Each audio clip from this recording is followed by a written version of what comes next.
Македонија по завршувањето на Првата светска војна го имала истиот статус како и пред почетокот на војната.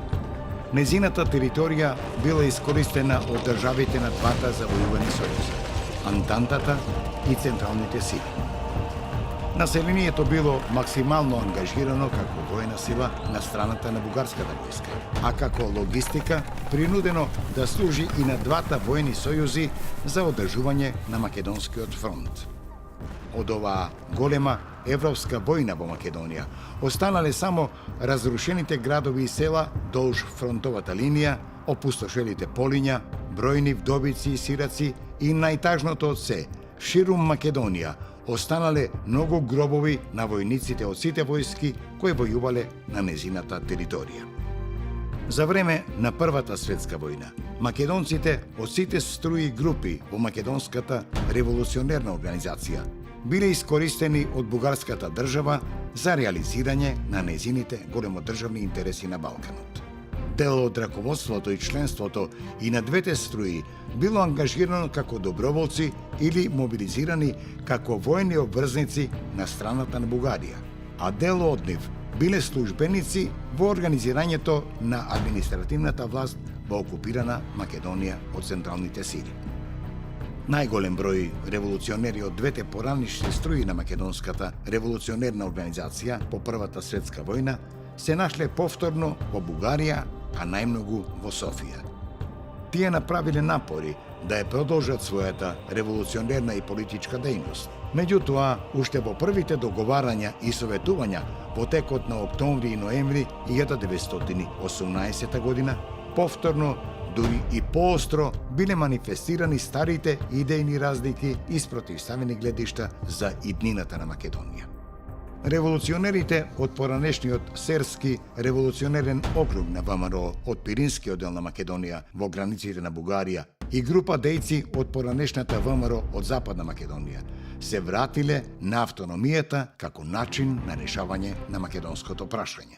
Стариот македонски револуционерен кадар се групирал околу оваа организација со цел да го представи македонското прашање во неговата вистинска светлина на Версајската мировна конференција. И начело со Димо Хаджидимов повторно се вратија на старата идеја.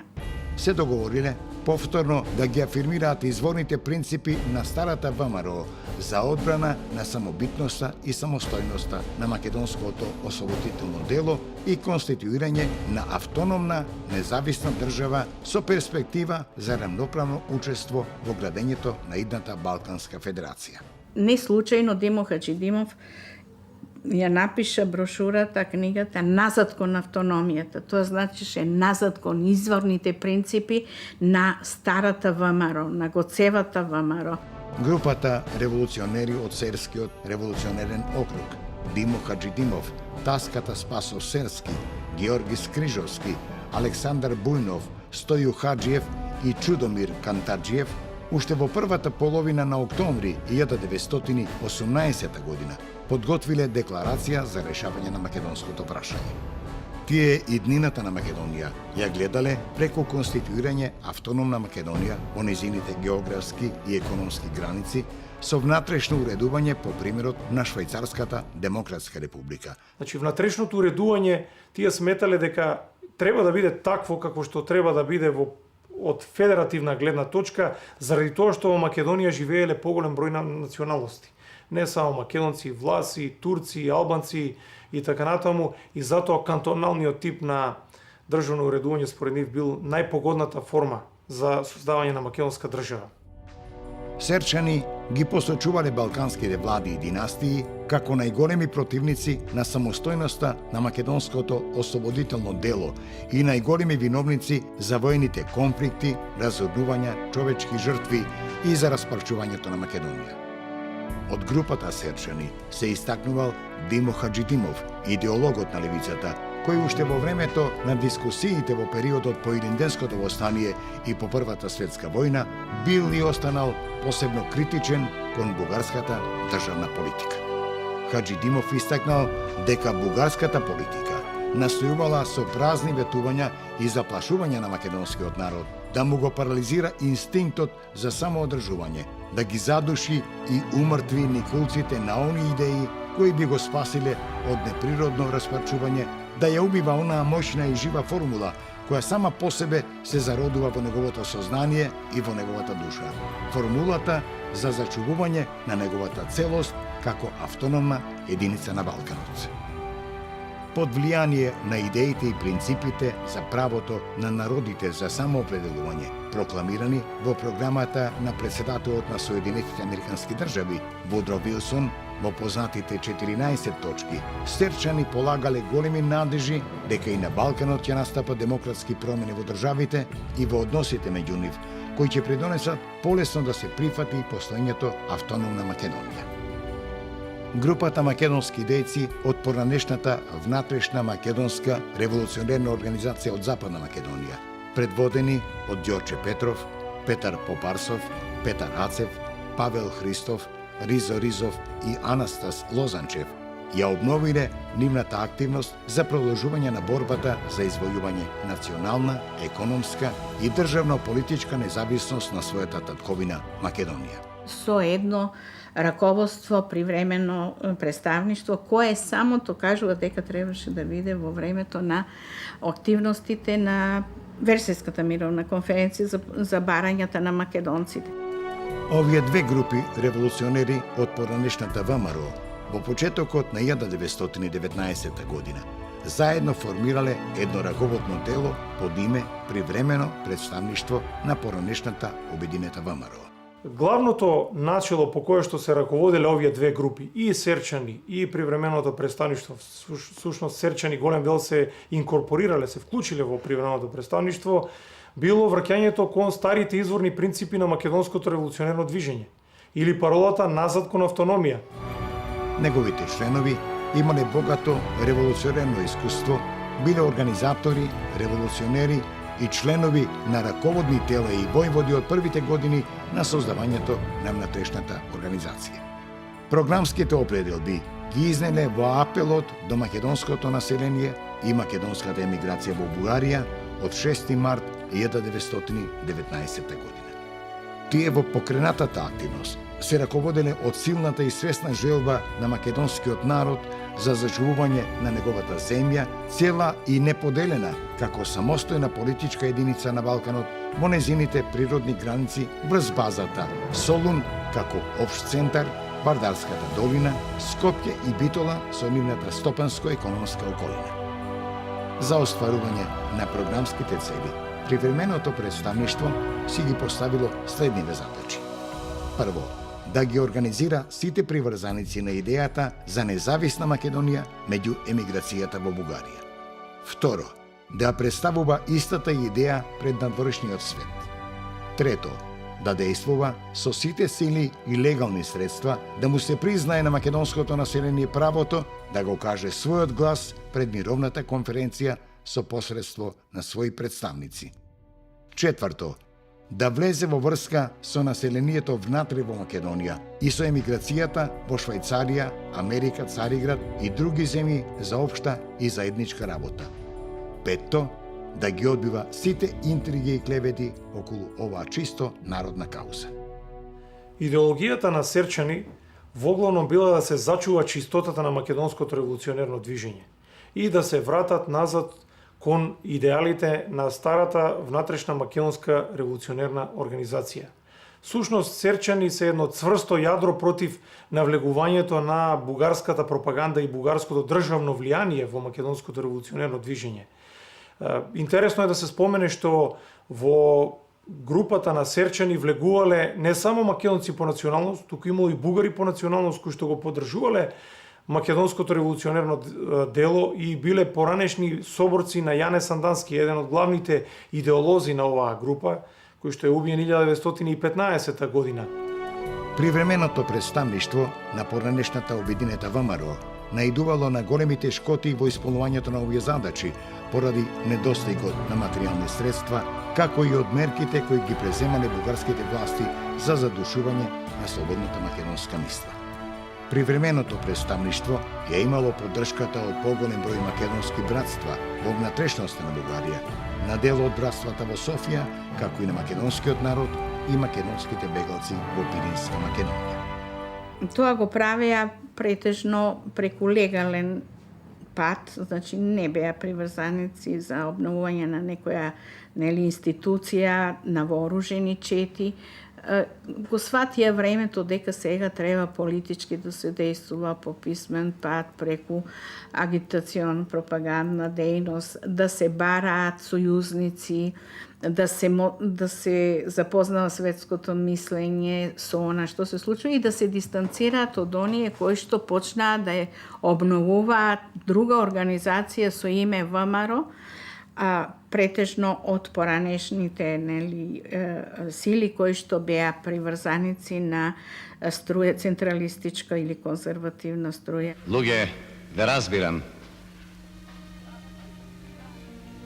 Но сега треба да се издржат овие тешкоти. Навистина, време е да ја видиме Македонија одморена од пукотници.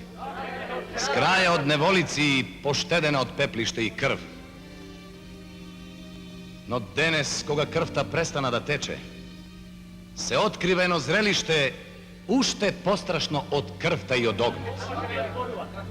Цела Македонија, разурната и разграбана, се смета и од победниците, и од победените во минатата световна војна за некаков случаен предмет, за нешто кое вчера се родило, со кое нема што друго да се чини, освен да се распарчи и раздели меѓу оние кои мислат дека први го открили нашето. Но Македонија е една одредена целина и има право на самостојно суштествување, како и сите слободни држави околу неа. И кога пак ќе треба да се кренеме на оружје, тоа да го сториме во најпогодниот момент.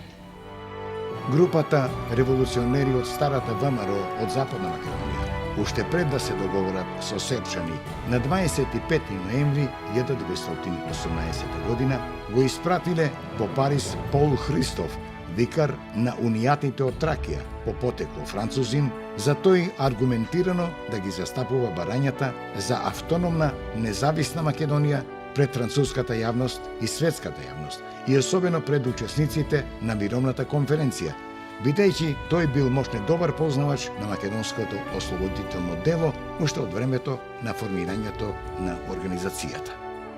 Во полемиката која се водела меѓу привременото представништво на поранешната ВМРО Обединета од една страна и извршниот комитет на македонските братства во Бугарија од друга страна, околу прашањето кој има право да биде легитимен наследник на старата ВМРО и кој има морално право да истапува со барањата од името на македонскиот народ и емиграцијата пред мировната конференција, привременото представништво докажувало дека тоа право го има единствено поранешната Обединета ВМРО. Имаме обиди на привременото представништво во моментите кога траела Версајската мировна конференција да настане еден вид на обединување и со извршниот комитет на македонските братства во Бугарија, една десничарска македонска организација, да се настапи со заеднички ставови во поглед на македонското прашање. Сепак, длабоката поделеност, борбата за престиж во македонското револуционерно движење, несогласувањата помеѓу одредени македонски револуционери во рамките на овие две македонски организации придонеле да не се настапи координирано, туку да се настапи одделно, што можеби е една и од главните причини што делегациите на Версајската мировна конференција не биле добро запознаени со суштината и карактерот на македонското прашање. Истапувањата на Тодор Александров и Александар Протоѓеров како легитимни представници на ВМРО во улога на нејзини задгранични представници, како што се подпишале под нивниот мемуар до мировната конференција, кај привременото представништво предизвикале остро реагирање и оспорување. Според него, споменатите двајца не биле легитимно избрани членови на Централниот комитет на ВМРО и одамна одстапиле од нејзините основни народни принципи и се компрометирале како спроведувачи на бугарската големодржавничка политика кон Македонија. Во моментот кога со неизвестност се очекувало решението на мировната конференција во Париз по однос на македонското прашање, привременото представништво барало од бугарската влада да ја напушти до тогашната политика кон Македонија, да се откаже од барањето за присоединување на цела Македонија кон Бугарија и да го поддржи барањето на привременото представништво на целото македонско население и на поголемиот дел од македонската емиграција во Бугарија и во другите земји. Бугарските политички партии биле предупредени од привременото представништво да не очекуваат поддршка на изборите од македонските бегалци и од емиграцијата, бидејќи нивната судбина не зависи од изборите во Бугарија, туку од ставот и од поведението на бугарската влада кон мировната конференција во однос на барањата за единствена, слободна и независна Македонија. Привременото представништво ја прекинало својата дејност во почетокот на ноември 1919 година. Поради внатрешните несогласувања и поради трагичниот крај и нерешеното македонско прашање и се расформирала. Оваа македонска организација има значајно место во национално ослободителното движење и покренала македонските емигрантски маси во Бугарија, Западна Тракија и македонскиот народ во Пиринска Македонија на една широка легална активност со програмски цели фундирани врз принципите на старата народна револуционерна организација и врз револуционерните традиции на македонскиот народ. Оваа група револуционери покажала пред светската јавност и пред Париската мировна конференција дека македонскиот народ одбива да биде само објект за задоволување туѓи интереси и објект на делби, туку дека бара да биде прифатен како субјект кој се одлучува за неговата судбина и иднина и дека интересите и барањата на македонците за самостојна и независна Македонија треба да бидат застапувани од легитимни представници. Напорите на одделни раководства, комисии, групи и поединци од македонското национално ослободително движење по Првата светска војна за обединување на македонските асоциации врз заедничка идеја и национално-политичка програма не довело до позначајни резултати. Најчесто, по неуспешните преговори или по откажувањето од постигнатата спогодба, како по правило, се интензивирале и проширувале меѓусебните обвинувања, а биле присутни и физички пресметки.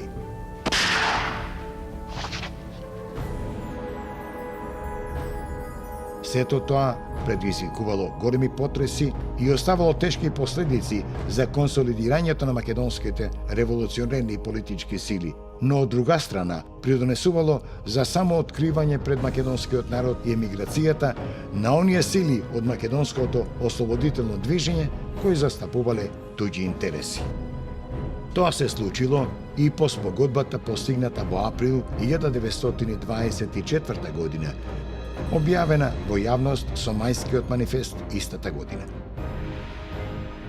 Во заедничката нова платформа, ВМРО ги прифатила програмските начела на левицата за решавање на македонското прашање, тоест главната цел обединета и независна Македонија во рамките на Балканска федерација.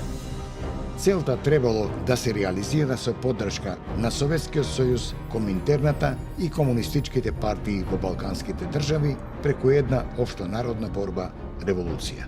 Комунистичката интернационала, Коминтерна, Советскиот сојуз како нова држава со ново општествено уредување и комунистичките партии на Балканот, кои како опозиција на буржоаските влади и на режимите во балканските држави настојуваат да си привлечат сојузници, да се подготви таа долго најавувана општа пролетерска револуција за промена на општествениот поредок, за создавање една федерација на работничко-селански републики на Балканот, со други зборови за политичко и општествено влијание економско на Советскиот сојуз на Балканот. Раководството на ВМРО автономистичка, поради веќе воспоставени односи со владеачкиот граѓански политички сојуз во Бугарија, тешко можело да обстои до крај на прифатената национално-политичка програма и на обврските преземени со оние кои ја воделе во редот на крајната левица и лева опозиција во Бугарија. Јавното откажување на Тодор Александров и Александар Протоѓеров од своите подписи под манифестот, убиството на Тодор Александров на 31 август истата година, како и наредница други македонски револуционери, претежно од левицата, покажале дека во тој период не можело да се постигне ниту идејно, ниту организационо единство на поделените македонски револуционерни сили. Меѓутоа, идејата за обединување на македонските револуционерни и политички сили не била напуштена. Оваа идеја за офаќање на македонското движење во создадениот Балкански револуционерен центар ја поддржувале и надворешните фактори – Советскиот сојуз и Коминтерната. Припадниците на македонските асоциации, Илинденската и Федеративната организација, Серската група, Емигрантскиот комунистички сојуз, левицата на ВМРО автономистичка и други, кои обстоиле на основните идејни и програмски определби на Мајскиот манифест и представниците на новоформираните групи и комитети во првата половина на октомври 1925 година, ги поставиле основите на новата македонска национално-ослободителна организација, внатрешна македонска револуционерна организација Обединета. И токму после овие настани откажување 24 година на ВМРО, дојде до формирање наредната година на ВМРО Обединета од лево ориентираните револуционери поранешни, која привлече и други револуционери и македонски дејци, легални, и комунисти, и симпатизери. ВМРО Обединета била создадена врз основа на начелата на Мајскиот манифест. Но треба се внимава, Мајскиот манифест е подпишан и е создаден од ВМРО автономистичка. Сепак, тој документ послужил како основа за создавање на ВМРО Обединета, која што е сосема нова организација во македонското револуционерно движење. Во чие раководство, основање раководство имаше и познати револуционери, македонски дејци од претходниот период. Беше Павел Шатев, еден од исто така од приврзаниците и во преговорите инволвиран. Меѓу основачите се наоѓале познати дејци на македонското ослободително и револуционерно движење. Димитар Влахов, поранешен член на Централниот комитет на МРО, еден од основачите на Народната федеративна партија за време на младотурскиот режим и пратеник во Отоманскиот парламент, представник на членовите на ВМРО кои останале доследни на манифестот и главен координатор на активностите околу свикувањето на конференцијата. Имено Димитар Влахов бил овластен преговарач на ВМРО автономистичка во преговорите што таа ги имала со Коминтерната и со Советскиот сојуз. Влахов уште од порано ги воспоставил контактите со Советскиот сојуз и со Коминтерна, што значи дека бил добро упатен во сите овие работи и успел да ја исползува таа своја конекција за помош од Советскиот сојуз и од Коминтерната на ВМРО Обединета. Георги Занков, поранешен председател на Илинденската организација. Ризо Ризов, член на старата ВМРО и на привременото представништво на поранешната Обединета ВМРО и представник на комитетите формирани врз основа на манифестот во Вардарскиот дел од Македонија. Владимир Поптомов, комунист, представник на македонскиот народ од Пиринскиот дел на Македонија. Христо Јанков, комунист, представник на македонскиот народ од Егејскиот дел на Македонија и на македонската емиграција во Бугарија и Турција. Значи, ВМРО Обединета настојуваше да ги обедини оние кои што прифатија соработка со левицата и на Балканот и во Европа. Затоа ја велиме лево ориентирана македонска национално-ослободителна организација. Таа си поставила за цел интегрално решавање на македонското прашање, односно создавање на обединета независна македонска држава во незините етнички и географски граници, но во рамките на една Балканска федерација. Во програмските документи и во целокупната идејно-пропагандна и национално-политичка активност на ВМРО Обединета биле афирмирани и дел од програмските цели, принципи и идеи на гоцевата МРО и на незините основачи. Ова револуционерно наследство било прифатено како основа за градењето на програмско-политичките и национално-ослободителни цели и задачи на македонското движење во новите услови и во тогашната фаза на борбата.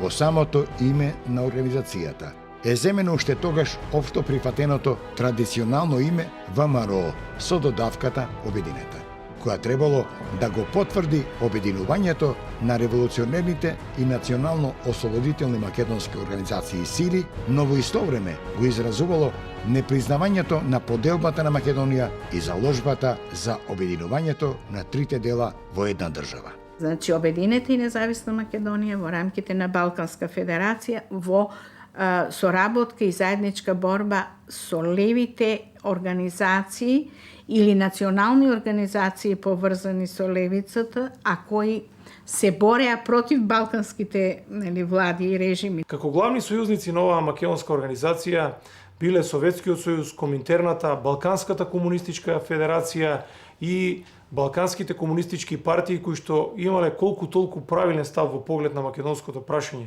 Впрочем, тие ја подржувале оваа организација во сите делови на Македонија, и во Вардарска, и во Егејска, и во Пиринска Македонија. Во обликувањето на идејно-политичката физиономија на ВМРО обединета биле вградени дел од идеите и програмските опредоби на македонските легални организации од периодот 1918-1924 година. Серската група, Привременото представништво, МЕФО и Линденската организација. Мајскиот манифест пак бил посочуван како најзначаен документ од периодот од крајот на Првата светска војна до формирањето на ВМРО обединета. На страниците на изданијата на ВМРО обединета, Македонско дело, Македонски вести, Македонска револуција и други посебни книги, како и на оние изданија кои биле под нејзино влијание, централно место во написите и освртите за национално-ослободителните борби на македонскиот народ имале и Линденското востание, како сеопшт македонски борбен и национално-интегративен фактор и идеите и делата на македонските револуционери и раководители на ВМРО, меѓу кои првото место го имал Гоце Делчев. ВМРО обединета беше нелегална, не можеше да действува легално. Беше во сите речиси документи, во настојувањата преку писмените нејзини изданија, преку органот на Македонско дело, Балканска федерација, да не нагласува поврзаноста со старата ВМРО. Встапување во тесна врска со сите национално-револуционерни партии на Балканот, кои го поддржуваат принципот за самоопределување на народите и се готови на дело да помагаат за конституирање на Македонија како независна политичка единица. Борба за јазична и културно-просветна слобода на сите националности во Македонија, за политички слободи и равноправност, за давање земја на селаните и широка подкрепа на економско слабите слоеви. Разобличување на злосторничката политика на сите балкански влади и решителна борба против нивната освојувачка поделбена политика, како и против колонизаторската, асимилаторската и денационализаторската политика на Грција и Србија. Откривање и разобличување на политиката на европските држави кон Балканот и особено кон Македонија. И во тоа беше и заслугата на, можеби, на ВМРО обединета најмногу, што ги демаскираше оние кои што ги вршат атентатите, убиствата и настојуваше тоа да се надмине и ги охрабруваше и другите организации студентски, младенски, потоа формирани во рамките на ВМРО обединета групи, да се борат со сите средства да престанат меѓусебните убиства. Разобличување на предавниците македонци кои се ставиле во услуга на бугарскиот, српскиот и грчкиот империализам и водење борба против нив. Засилување на пропагандата и агитацијата во странство меѓу работните маси и прогресивното јавно мислење, како и меѓу македонската и балканската емиграција за независна Македонија и Балканска федерација. Иако по првата општа редовна конференција на ВМРО обединета од 1929 година, по редовите на раководството се издиференцирале две струи: комунистичка начело со Димитар Влахов и национално-федералистичка начело со Павел Шатев, тие останале како внатрешни струи и не довеле до поделба, а програмските начела не се промениле битно, само што од национално-федералистичка струја за решавање на македонското прашање била прифатена како опција една Југословенска федерација со Македонија како рамноправен член во неа.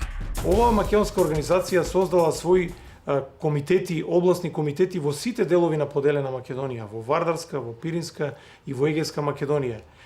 Интересно е што таа во почетниот период повикувала на легална борба за решавање на македонското прашање, но доколку тоа не е можно, во тој случај да се повика на едно сенародно вооружено восстание во сите три дела на Македонија, што во тој временски период на поделеност било многу тешко. Се обиде во трите дела на Македонија да формира нелегални организации, да ги поттикнува македонците, нели, на легална, полулегална форма на действување, барање за решавање на аграрното прашање, на дозволување политичко организирање, но многу тешко одеше со оглед на тоа што режимите знаеа дека за тие сили стојат левите ВМРО, зад нив, нели, комунистичката и интернационала, односно коминтерната. ВМРО Обединета имала негативен однос кон владите и дипломатиите на западните држави и кон друштвото на народите. Не ги сметала за меродавни фактори од кои требало да се очекува помош и поддршка. Тоа го објаснувала со многу лошото искуство од дотогашната политика на споменатите фактори кон македонското прашање. Ги сметале за големи виновници за поделбата на Македонија во 1913 година и за незиното санкционирање во 1919 година на мировната конференција во Париз. ВМРО Обединета барала ревизија на мировните договори, промена на границата, воспоставување на територијалниот интегритет и државно конституирање на Македонија. Освен кон Советскиот сојуз и Коминтерната, своите погледи ги свртела и кон комунистичките, социјалистичките и работничките партии, од кои барала помош и поддршка за национално ослободителното дело на македонскиот народ и за запирање на теророт и асимилацијата во поделена Македонија. Најдолго организационата мрежа на ВМРО Обединета се задржала во Пиринскиот дел на Македонија, каде што постоела се таму некаде до 1936-37 година, кога се организирани големи судски процеси против раководителите на оваа македонска организација, со што таа престанала да постои.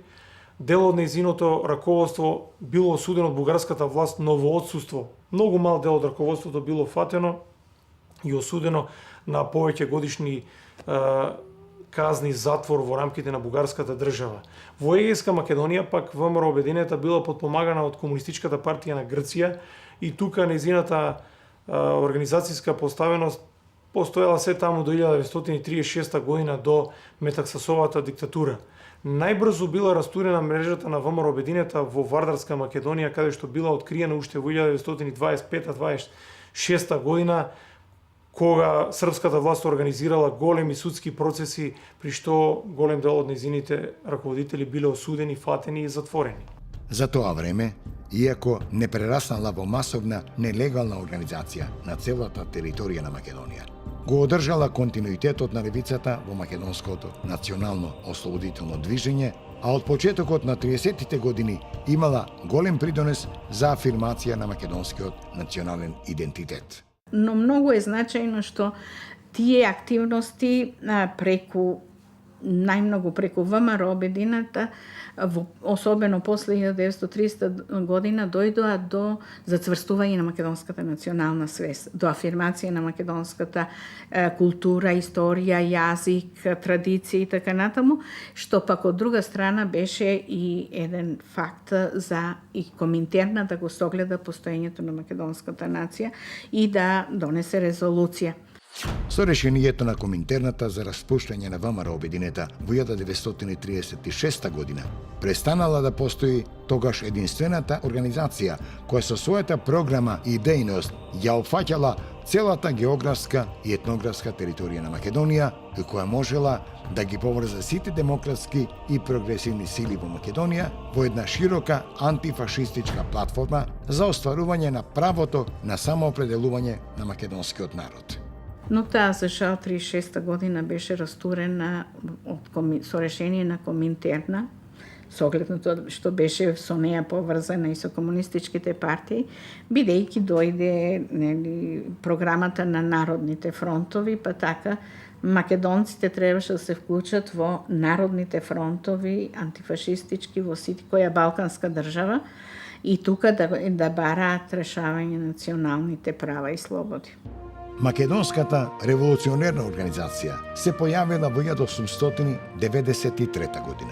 Како резултат на економско-политичкиот развој на македонското општество во рамките на Османската империја и како израз на созреаната свест на македонските интелектуалци и патриоти за нивната историска улога во организирање на македонците за афирмирање на нивните посебни државотворни интереси наспроти другите балкански национални државни програми и интереси, особено бугарските, кои се наметнувале преку разни форми и средства на македонците. Борбата за ослободување секогаш се поврзувала со остварување на македонската државност до степен на автономија или независна држава и со чувството за заедничка борба на сите граѓани, независно од нивната етничка, верска и друга припадност, кои ја чувствувале Македонија како своја татковина. Тој консензус за ослободување и конституирање на македонската држава, остварен привремено во практика за време на Илинденското востание со Крушевската република, била главната црвена нишка во мозаикот наречен Македонско прашање, која останала заеднички именител на македонското себе препознавање, присутно во идеите, програмите и делувањето на речиси сите организации, струи, групи кои го поврзувале своето македонско определување со ВМРО, име кое ги содржало во себе и другите имења Тморо, Вморо, Моро, поранешна обединета ВМРО, ВМРО обединета, но и во програмите на организациите, во чии раководства се најдоа дејците на ВМРО од нејзините предилинденски и поилинденски период. Оваа етапа завршила со растурањето на ВМРО Михајловисти во 1934 година, со постепеното згаснување на ВМРО протогеровистичка и со распуштањето на ВМРО обединета во 1936 година, но во исто време започнала нова етапа на македонската борба за национална слобода и државност, во која се вградува и револуционерната традиција на ВМРО и Илинден.